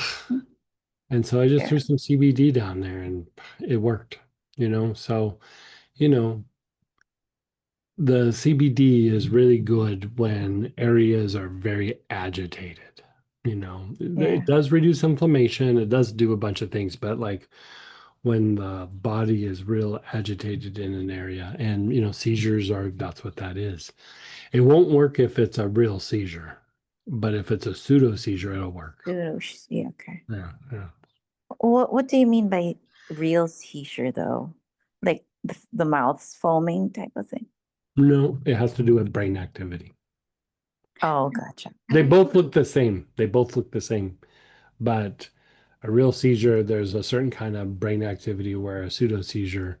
Did you say you pulled something up? Yeah, I put a little link in from Oh, Wikipedia thank you, what a Sam. pseudo seizure is, and it just talks Mhm. about the difference. Yeah. How about kava kava, Greg? It could be okay. Yeah, I But don't think still it's gonna CBD. nothing's gonna be amazing, like just right Okay. off the bat. Part of it is if it's pseudo seizures, mm, they're going to need to not be so fixated on, it's really going to be probably more psychotherapy than anything. But I'd Okay. still start with these things that we talked about. Mm-hmm. And then after that, like the reason why they grow out of them is because, life goes on and they're not in that young age trying to be a perfectionist. Mm. So either they grow out of it or the symptoms manifest usually as digestive issues in the lower abdomen as they get older. Ah, okay. Yeah. I'm starting. What's that? I was looking for Sam's notes. Oh, I'll post it again. I think it's really, I can just post it in the chat again. It's a link from, Oh, psychogenic epileptics. yeah, Here we go. exactly, yeah. Thank you, Sam. Mhm. All right. Thank you, Greg. You're so welcome. Appreciate you. And then go ahead, Ralph, then Robert. Hey, Ruff. Hey, Greg, got a couple oils questions here. Mm-hmm. This weekend, you were asking for enteric equilibrium oil. Is that the same thing as ENS equilibrium? Yeah, I can't remember what I name them all the time. So Okay. is that what we Yep. named it? ENS? Thank you. Yeah. That's a very good question, Ralph. I'll get Yeah. that posted in the work. ENS Equilibrium. Yes. Okay. So it's ENS and enteric equilibrium is the same thing. Yes. Okay. All right. Is there a galbanum spagyric? Not yet. I'm working on it. Okay. Yeah. All right. Yeah, Um, I'm trying to find, like, I can find the galbanum to make the tincture. It's just so expensive that I got to find a better source. okay. Yeah, All right. but I mean, I have small amounts that I've made, but yeah, we're working on it. Okay. Um, in using valerian, Mhm. now I have read that valerian in herbal form can be somewhat addictive. Does I don't. I mean, they can kind of say that about anything. I don't. That hasn't been my experience. okay. If it's addictive, it would be that you get used to using it to fall asleep. And, a lot of times when you're using valerian to, like for sleep, for example, you're using it to establish a proper sleep pattern. And I think that sometimes after a while, you have a hesitation of giving it up because your sleep has improved. The other thing that you would use valerian for, it's a muscle relaxer Yeah. and it helps to reset the homeostasis mechanism. But if you do a dosage of valerian, sometimes it can just be 30 days. Sometimes I would say probably better to do 60 days, but Hmm. you can kind of reset the inner ear. Like you got to take it every night, like, Yeah. like boom, boom, boom, boom. But so if you have like equilibrium issues or, you What do you know, mean like I've had my whole life? it could be helpful. Yeah. I've done that a few times on myself. For me, it was neck injuries that Mhm. jacked up my inner ear, and um, it, I just had a lot of balance issues, and so uh, doing that valerian every day, I think for me, I did it 90 days. It really reset my inner ear. And I still have a little bit of balance issues somewhat, but like I would say, the balance issues that I have now are like more age related than, neck injury related. Okay. Yeah. Valerian oil versus the herbal capsules. So the capsules are good. The oil is much more potent, but you could Mhm. get away with doing like a capsule or two. You know, Okay. for me, I would say I I would do 2 or 3 capsules at night, or a good dropper full or two of the tincture. Hmm. But I would say play it by ear and see what works for you. The issue that you'll have, there's 2 issues that can happen with valerian. If you take too much, you're going to wake up with a little bit of a headache. And it's not a pounding headache. It's just like, ugh, like a sleep hangover. You know what I mean? It's like a dull, achy head. And so if that happens, you know that you've taken too much. The other issue is that if your body is really deeply fatigued, it actually will act like a stimulant, like it flips. And so, like, it was one of the early ways that I used to treat or test people for chronic fatigue syndrome was I would give them just 1 capsule of valerian, and then I'd go, okay, in an hour, I want to know, are you relaxed or do you feel like cleaning the house? And if they felt like cleaning the house, they had chronic fatigue syndrome. And so, like, if you get really fatigued, the issue with valerian is that it could, you know, keep you up at night rather than putting you to sleep. It's Okay. just like how they treat ADD or ADHD is they give stimulants to calm the mind down. And if you take something calming, it's stimulating. It's a paradoxical Response. reaction. Yeah. Yeah. And so when you get that paradoxical reaction, something's been overstimulated. And one of the ways that our nervous system or parts of our nervous system get overstimulated is fatigue. So probably should start with 1 capsule tonight, not I, do I, two I right would off start the with one shot. capsule just to see how it treats you. And Okay. then if you're like, yeah, it's kind of okay. And then, the benefit too is it's a great muscle relaxer. Hmm. It's a very good muscle relaxer. You know, Valium is synthetic Valerian. And in the old days, that's what they used to use. It would be calming and soothing to the body, but it also would relax the muscles. So like 30, 40 years ago, that was a go-to muscle relaxer. You know, over the years it changed, but you know, it has a lot of versatile applications in what it is, not just for making you relax. Yeah. And so you know, I used Valerian in car accident individuals for actually even addressing muscle imbalances. You know, if you know, just like, you know, because it's a restorative. And so what happens is, you know, if you look at a muscle imbalance or like the thing with the inner ear, is the body has gotten distorted. It's out of a kind of balance. And so you just keep giving them low dosages of Valerian, and it keeps restoring homeostasis. It keeps bringing you back to a more appropriate homeostasis. And so it can help to eradicate the muscle imbalances that happen with injuries or inflammation. It can help to reset the ear. You know, it can help reset things in the digestive tract. It's a long term approach. It's not something that you just go, oh, I took it for 3 days and I'm good.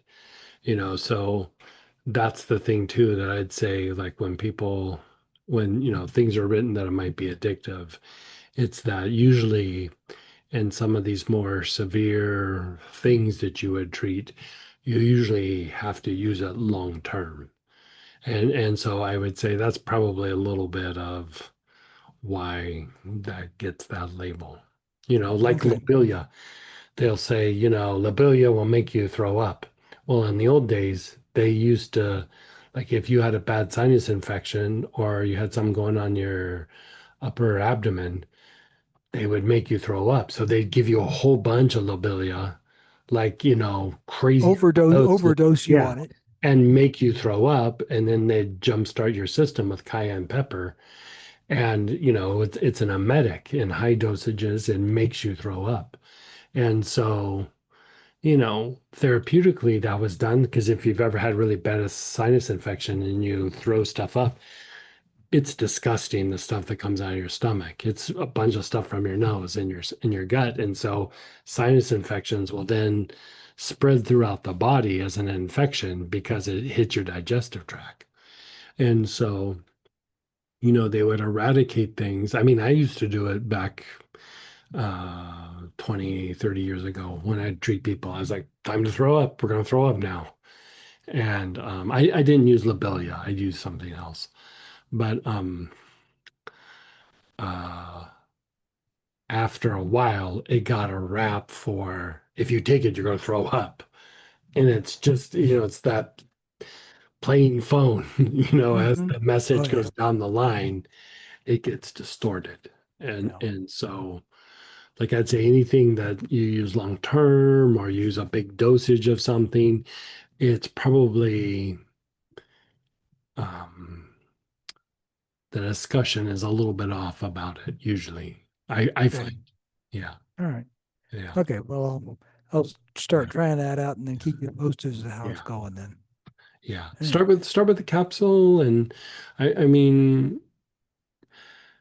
depends on the person, but I mean I've had people that would take up to like 4 or 5 capsules and not have the headache. But I would say that's an oddity. Most people, I two or think on three this case, capsules I'll is, just try to ease into it rather than going yeah, full bore. yeah, yeah. Yeah. Okay. All righty. Thanks. You're so welcome. And go ahead, Robert. Hey, Robert. Hey, Greg, how are you today? I'm doing good. How are you? I'm doing well. Good. Uh, the last couple of classes that we've had, the Heart and the Thousand Petal Lotus and Tuning into Your Divine Calm, are not the typical classes that I've been taking through Plant Prana. Hmm. These are more of the spiritual version of the healing rather than the symptomatic version. Mhm. And what drew me in initially to Planned Parenthood was the symptomatic stuff. I Mhm. don't want to call it eye candy, but it was. Oh, I could Right, work right. on this and Yeah. that. I And like now that you call that eye candy. right.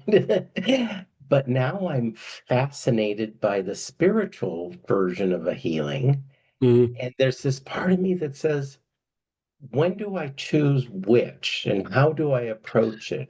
And it's So not just that's a for me, it's for clients. right. So I would say that a lot of times it's really just different parts of the same spectrum. Like if you look at like vagal tone, a milder form of vagal tone is stress. Oh, you're stressed out. And then you go deeper into and you go, wow, there's a lot of stress. And then you go, okay, your body is stress plagued. So then you start to go, okay, it's vagal tone. And then even past vagal tone, the practices of like working with the angels, especially in that process that we do, the universal angelic process, that's vagal tone on steroids. It's really a much bigger thing. And so, I would say even if it's a new person and they've done this kind of work before, I'd probably still start off with stress. And then as you unwind them a little bit, you go, oh, maybe we need to do a little bit deeper. Maybe we need to do some vagal tone work. And, then you start a little general. I'm just using this as an example. And then you go, okay, we got the general vagal tones getting good. Let's start getting spot specific. We know that you have areas, like we were talking about the liver earlier. We know you have areas in the liver, or, maybe you have urinary tract issues or frequency and urgency issues with a bladder. And so maybe we'll go a little deeper in vagal tone in that area. And then, as time goes by, the angel work will produce physical and psychological healings, but even that ability to like summon up like deeper levels of healing, like you could get it probably by working vagal tone, but it's going to be easier to access with the angels. And then even past that is then inner experiences and things of that nature. The angel work really takes you to a place that even just normal vagal tone couldn't get you. And so, if you look at the whole spectrum of it, you start off at stress and start to hit vagal tone, and then, it just kind of keeps going and going. And yeah. Would you? I have a potential client Mhm. just starting discussions yesterday and today. Mhm. This will take a while, I know that much. But I already know that the condition she's seeking healing for isn't something that oils would directly work on a symptomatic level. Mhm. Uh, So part of my question is, can we just start at the angelic side and Sure. then, If they're open to it and their body can handle it, yeah, sure. Yeah. uh, And I would say most people's body can handle it. The ones that really would have a hard time with it would be, you know, like around the office, we'd call it like a muggle off the streets. You know what I mean? Did you ever watch Harry yeah, Potter? Like, you take somebody who's just off the streets. Um, it might be a little much, and their mind is so focused on the symptoms that you almost kind of have to dance with the symptoms a little bit, just to kind of keep them engaged. to keep the mental In aspect away from the healing. yeah, like I mean, this is going to be harsh, but a lot of times somebody like that, like you take somebody off the street, soon as it doesn't feel like it's just meeting the exact thing that they want to address right then, they're done. Like they're like, I'm not doing anymore.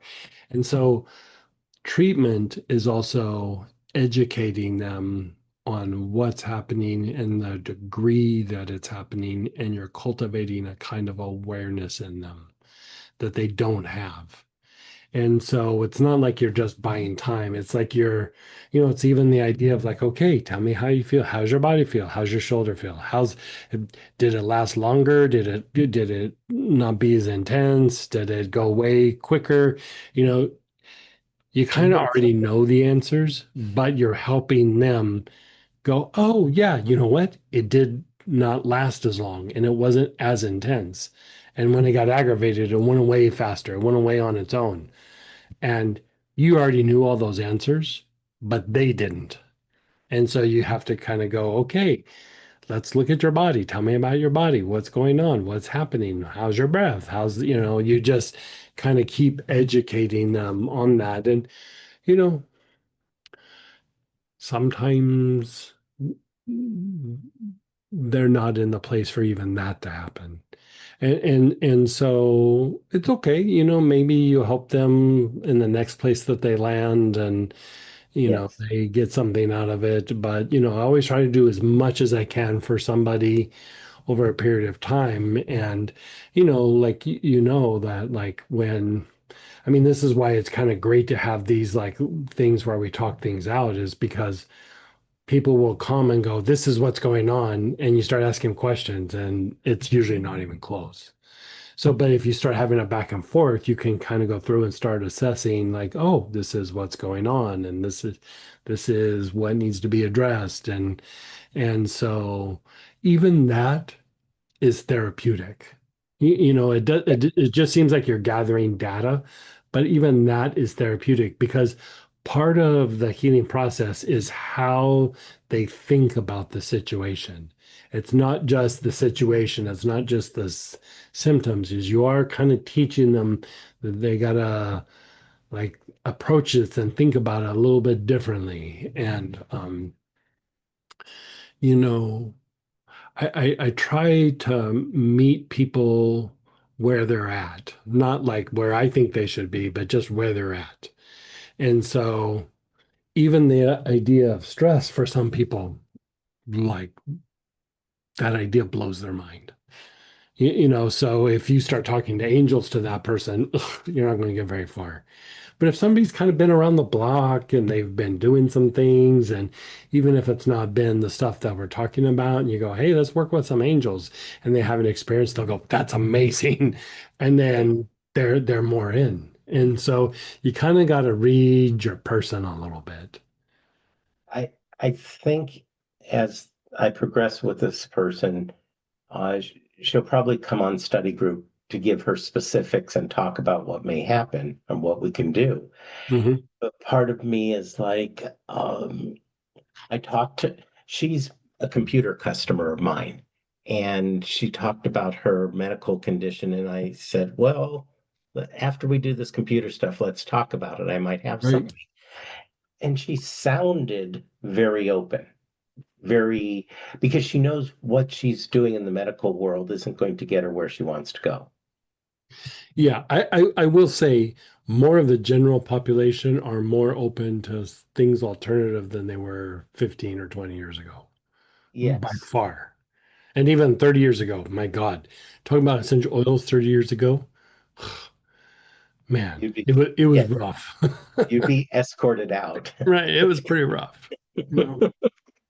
And Okay. and so you remember that woman you had come on, Cheryl, like the person I had worked on a long time ago. Yes. And so there's a perfect example, like kind of open, um, knew some things, but anything beyond stress, like I don't know that, like I just kept the terminology always about stress. Right. And that worked for her brain. Even if I was doing other things, even if I was doing vagal tone work and stuff like that, the explanation was always about stress. And she got very good results, but then we'd get into areas, even doing things like distant work. Her brain couldn't get that. Like she always had to be in front of me. when I was Right. doing any sort of work. And so there's areas where she was very open, and then there was areas where it's not that she wasn't open, it's just it didn't make sense to her mind. She didn't Yes. have an experience to it. And so, I always made a point of when I worked with her, I was always in person, always in person. And uh